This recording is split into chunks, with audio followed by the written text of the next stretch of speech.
Welcome back to our pre-debate interviews for tonight's mock debate. Be it resolved, men are obsolete.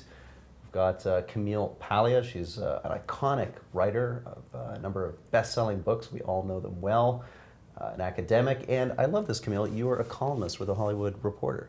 Well, I'm not a columnist, but I do write for them. Okay. Yeah, Yes, I run the gamut. Okay. Well, see, I began very interested in popular culture at a time when being interested in Hollywood or rock and roll was considered unserious. And there's absolutely no doubt I lost credibility in grad school at Yale because of my passion for movies. European art films had barely become known at that point. Well, let's talk about tonight's debate, and I want you to expand on one of your many quotable quotes on this topic, and it's that, quote, "Feminism was wrong to pretend that women could have it all. It's not a male society, but Mother Nature who lays the heaviest burden on women." Unpack that for us. Well, this is the theme of my first book, Sexual Personae, which is that I discovered through a long process of search as a dissident personality who did not identify at all with my gender role as a child. And blame society completely for everything. Okay? But through the course of study and research, I began to understand that it's actually Mother Nature who is at this point in history women's greatest obstacle, because women still bear the burden of pregnancy and of nursing.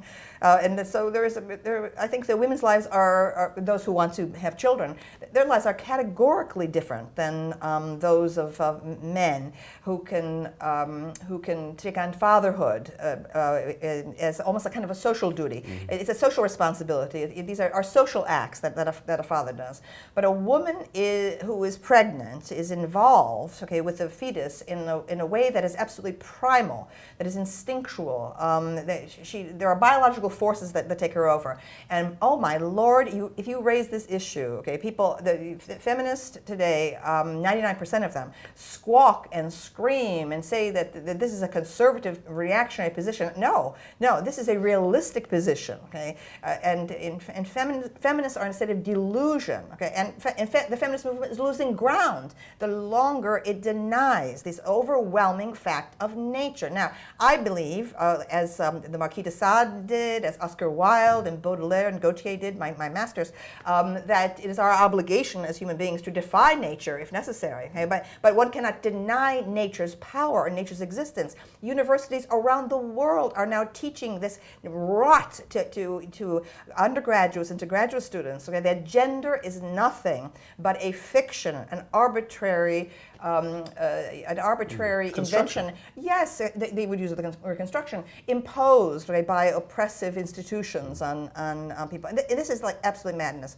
Men will not know who they are. Women won't know who they are. Okay? I mean, and I support everything transgender, and I call my feminism drag queen feminism. So in no way am I coming from the right wing side. Okay? But what I'm saying is it's about time for feminist discourse to reappropriate biology. Biology must be, okay, a required course in every women's studies or gender studies program. The absence of biology, okay, has produced propagandists, okay, who have never even thought about science. So they're incompetents, okay. So that's why we have such confusion, and it's also why most people don't care about the women's movement, because they can see how divorced it is from reality. Give us a bit of a flavor for your talk tonight. You're an admirer of a lot of what men have built culturally. You think that this is key to how we need to understand civilization, not just in the past, not just today, but in the future. Yes, right. Well, one of my most inflammatory statements in Sexual Personae was, if civilization had been left in female hands, we would still be living in grass huts.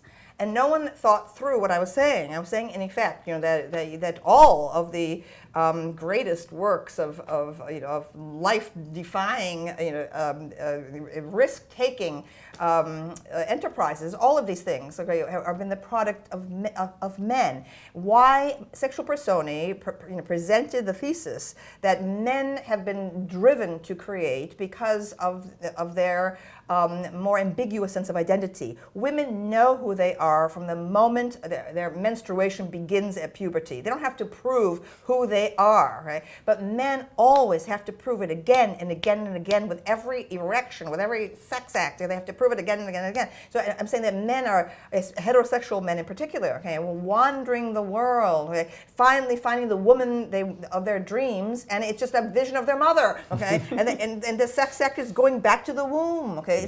There's a terrifying aspect, okay, to sex. There are all kinds of dark, imaginative forces going on beneath the surface that feminism kind of ignores. So yes, I have learned enormously from men. But one of my other sentences from that book is, there is no female Mozart because there is no female Jack the Ripper. Okay, Well, explain that. I'm saying that women cluster at the median point of the intelligent rank. Okay, they do not produce great geniuses, neither do they produce some morons and criminals and mass murderers. Right? It is overwhelmingly obvious. Okay, that the people who are picking up guns and massacring children and so on, that these are distorted fantasies emerging from the male mind. But it's exactly analogous to art making, or to having this vision of going into outer space. Okay? I mean, every act of genius, okay, has its corollary, its parallel in an act of madness. So again, I think that feminism has been so concerned to deny sexual differences that it's painted itself into a corner. And the feminist movement is right now moribund. And again, why is it moribund? It's because ordinary people understand, okay, that these women have nothing to say to their own passions, their own concerns, their own desires. All right? And so it's time to bring feminism back to the real world, re-examine biology again, and be fair to men. Okay, enough of this. Okay, the negativity toward men. But let's talk about that negativity a bit. I mean, male performance outside of the bedroom, but in the workplace, in our school system. I mean, something seems to be happening. Would you agree that maleness today ain't what it used to be? That there's maybe a confusion amongst men as to what their role in society is, that the popular culture has created? Well, I think educated men are definitely in a quandary. They want to be polite to women. They want to be courteous to women. I think that they are careful not to tell women exactly what the contents of their own sexual imaginations are, what they are, and so on. But I think I'm always listening to sports radio, okay, in the United States. There are a lot of sports radio stations, and there I hear the voices of real men, okay? I hear the voices of working class men, of truckers, of guys from construction projects, and so on and so forth. So I think that a lot of the lament, okay, about the condition of men is coming from white upper middle class women, okay, about white upper middle class men, okay? And it's about time that I think that feminist theorists start to become aware of despite their putative leftism, they must start to be aware of their own class biases. Interesting. Let me end by asking you a question I've asked some of the other presenters tonight. Is there a man icon, it could be fictional or real, a director or writer, who you think really gets women right in their portrayal? Is there somebody out there that has their finger on the pulse of what? Well, I mean, one of my favorite directors is, of course, Alfred Hitchcock. I wrote a book on the birds for the British Film Institute, and he has been notoriously pilloried as a misogynist, okay, by feminists, okay? Whereas I think he's got it right, okay? From my perspective, as a marginalized and always complaining lesbian, okay, I'm always complaining. I really think that Hitchcock had an eye, okay, for beautiful women, sexy women's relationship, okay, to their bodies, to costume, okay, to self-presentation, okay. There was the kind of glamorous sexual woman that feminism has never taken seriously, has always attacked as being merely a pawn of male fantasy, okay. And that's not what I say at all. Okay? I am extremely interested in very beautiful, glamorous And women. what, you see power there? And so so I'm a great fan in the United States of the Bravo series, okay, Real Housewives, which is the executive producer is a gay man, okay, who Andy Cohen, who grew up watching Susan Lucci on All My Children. He's a great fan of soap opera, and soap opera was part of the lineage, okay, coming from Hollywood. The women's pictures, Lana Turner, the suffering, glamorous women, et cetera, et cetera. And I have said that the Real Housewives series, a reality show, is an anthropological study, okay, of the actual way beautiful, sexy women interrelate with each other. It's absolutely a universal. Feminism cannot take it in. Gloria Steinem said she wanted to pick it, okay, the Real Housewives of New Jersey show. That shows you the gap between her and me, okay, because I watch these shows, I can watch them 4 or 5 times, okay, the same episode, okay, and so on, right? And wherever I go in the world, I see beautiful women acting toward each other in exactly the same way, okay? It's women, okay, who appreciate how a woman dresses. Women dress for other women. They don't dress for men. What do men know? Men know nothing, okay? Men just say, oh, you look nice, okay? What do they? Women, okay, go, oh, you look beautiful, okay? The women, immediately, the women assess and so on. There's this tremendous competition going on, okay, on the sexual level among high-profile women that feminism has been afraid to acknowledge, because they say, oh, then we admit women are bitches, then women are catty, women are this, women are that. That's just too bad, okay?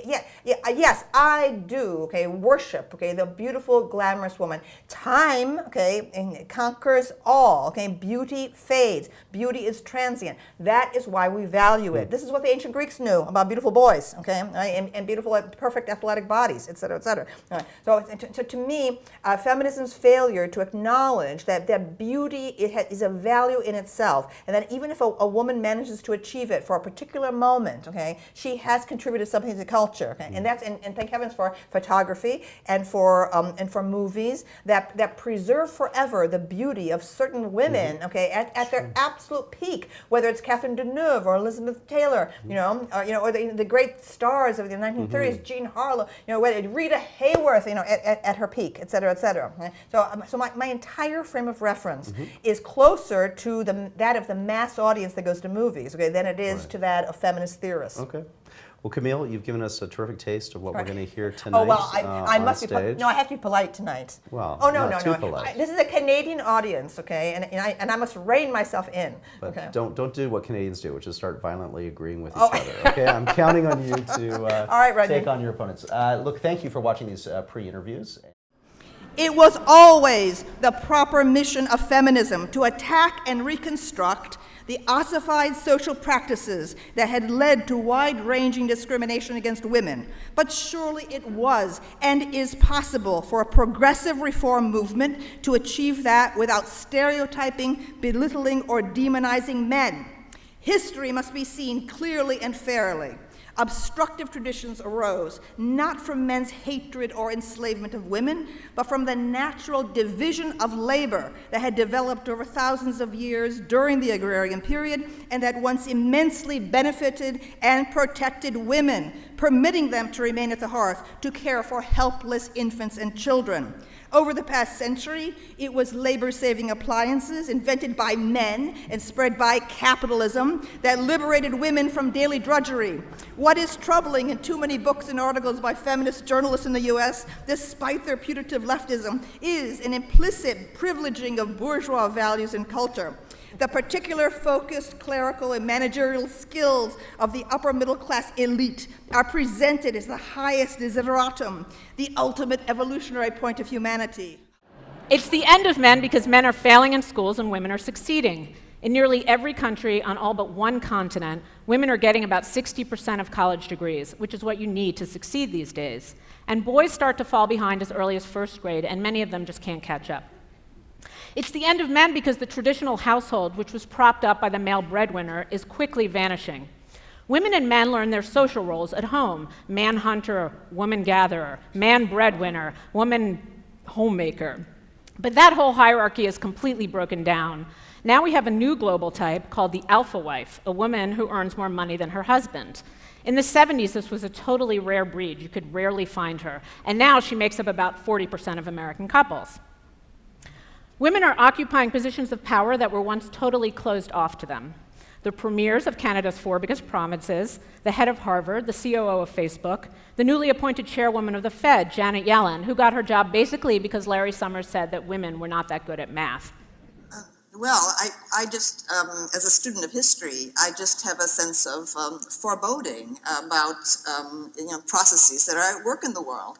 I just think it's incredibly, pardon me, with all due respect, naive, okay, to think that we are moving towards some sort of an economic paradise where women are going to gain control. I think that with the women's advance is one of many things in the West that jihadists consider decadent. I think it's one of the targets of jihadism, and that I've studied my entire life the fate of Rome and how Rome thought it would last forever, but there were these determined bands of vandals, very fast moving, who were able to bring that culture down. So I'm concerned about anything which undermines the identity or prestige of men, because I do believe there are going to be political consequences to a culture where women who tend, in general, in a non-militaristic direction. We think that we're heading toward a nanny state mentality where we're just going to cater to social needs, and that there's no necessity for us to remain vigilant about the future. So I'm very concerned.